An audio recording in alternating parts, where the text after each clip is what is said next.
Kaart on imepärane infokandja.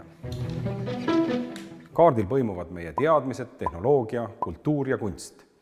Viimase puhul võib mainida arvukaid ajaloolisi kaarte, mida me tänasel hetkel kasutame näiteks sisekujunduses. Ajalooliselt on kaarte tehtud väga praktilistel eesmärkidel. On selleks siis sõjandus, kataster või koloniaalvõimu halduslikust korraldusest arusaamine. Omaette suur peatükk on merendusega seonduvad kaardid.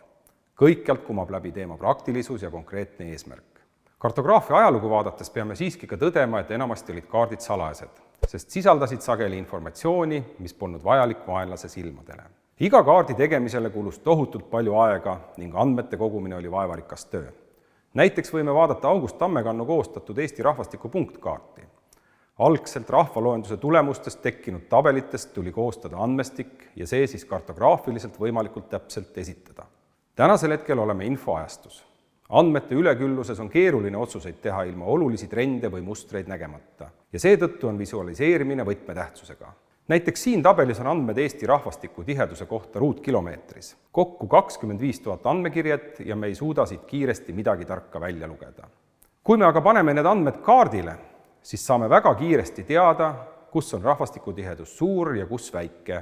Seetõttu võime öelda, et kaart on üks efektsemaid ja efektiivsemaid info edastamise viise. Võime sama andmestikku esitada ka 3D-s, mis võimaldab isegi paremini rahvastiku ruumilisest paiknemisest aru saada.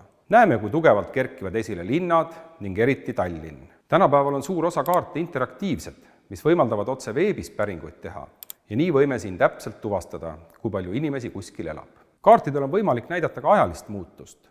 Näiteks, kuidas muutub rahvastiku paiknemine öösel võrreldes päevaga. Päeval liigub suur osa rahvastikust suurematesse linnadesse tööle ja kooli ning ööseks liigutakse tagasi kodudesse, mis asuvad linnade ümber väiksemates asulates. Kõik see aitab paremini planeerida koolide ja töökohtade paiknemist, ühistransporti ning teede ja muu eluks vajaliku taristu ehitamist.